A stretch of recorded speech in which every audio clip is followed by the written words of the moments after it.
किसी की मानवता उसी वक्त नष्ट हो जाती है जब उसे दूसरों के दुख पर हंसी आने लगती है।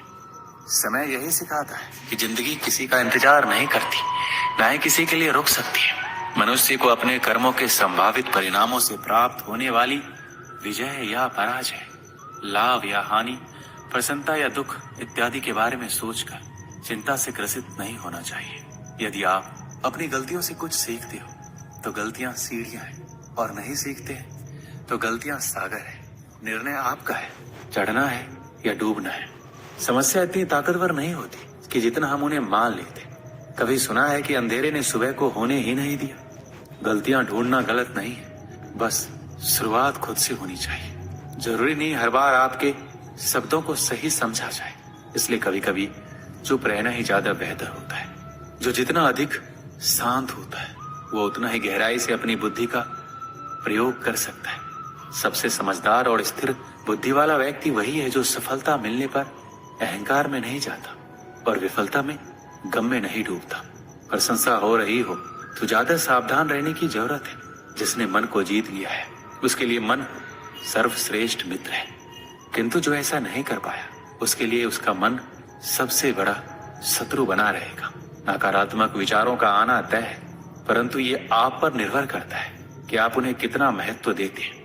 याद रखना, बेहतरीन दिनों के लिए बुरे दिनों से लड़ना पड़ता है। जीवन में कुछ भी स्थायी नहीं है, इसके लिए स्वयं को अधिक तनावग्रस्त ना करें, क्योंकि परिस्थितियां चाहे कितनी भी खराब हो बदलेगी जरूर। संसार में परेशानी देने वाली की हस्ती कितनी भी बड़ी क्यों ना हो, पर भगवान की कृपा दृष्टि से कभी बड़ी नहीं हो सकती। प्रेरणा का सबसे बड़ा स्रोत आपके अपने विचार है, इसलिए बड़ा सोचें। खुद को जीतने के लिए हमेशा प्रेरित करें। जिसने मन को जीत लिया है उसने पहले ही परमात्मा को प्राप्त कर लिया है, क्योंकि उसने शांति प्राप्त कर ली है।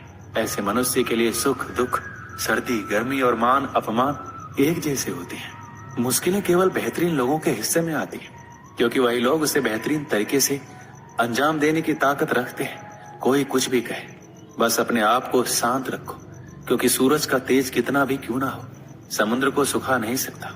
जहां आपकी कोई कीमत नहीं वहां पर रुकना अनुचित है, चाहे वो किसी का घर हो या किसी का मन। जब कोई हाथ और साथ दोनों ही छोड़ देता है तब कुदरत कोई ना कोई उंगली पकड़ने वाला भेज देता है, और उन्हीं का नाम कान्हा है। जो मन को नियंत्रित नहीं करते उनके लिए वह शत्रु के समान कार्य करता है। दुनिया के सामने जीतने वाला विजेता नहीं होता, बल्कि किन रिश्तों के सामने कब और कहां पर हारना है ये जानने वाला भी विजेता होता है। जो लोग बुद्धि को छोड़कर भावनाओं में बह जाते हैं उन्हें हर कोई मूर्ख बना सकता है। जैसे जल में तैरती नाव को तूफान उसे अपने लक्ष्य से दूर ले जाता है, ठीक वैसे ही इंद्रिय सुख मनुष्य को गलत रास्ते की ओर ले जाता है। आपका विश्वास एक पर्वत को भी खिसका सकता है, लेकिन आपके मन का संदेह दूसरा पर्वत खड़ा कर सकता है। हमारा खुद पर विश्वास होना बहुत ही जरूरी है, क्योंकि हम अपने रास्ते पर खुद चलते हैं। वक्त कभी भी एक जैसा नहीं रहता। उन्हें भी रोना पड़ता है जो बेवजह दूसरों को रुलाते हैं। अपनी इच्छा शक्ति के माध्यम से अपने आप को नई आकृति प्रदान करें। कभी भी स्वयं को अपनी आत्म इच्छा से अपमानित ना करें। इच्छा एकमात्र स्वयं का मित्र होता है, और इच्छा ही एकमात्र स्वयं का शत्रु है। श्री कृष्ण कहते हैं, खुद को कमजोर कभी नहीं समझना चाहिए। अगर आप गिरते हो तो उठने का प्रयास करो, लड़ो और पूरी निष्ठा से अपना कर्तव्य कर्म निभाओ। बाकी सब कुछ मुझ पर छोड़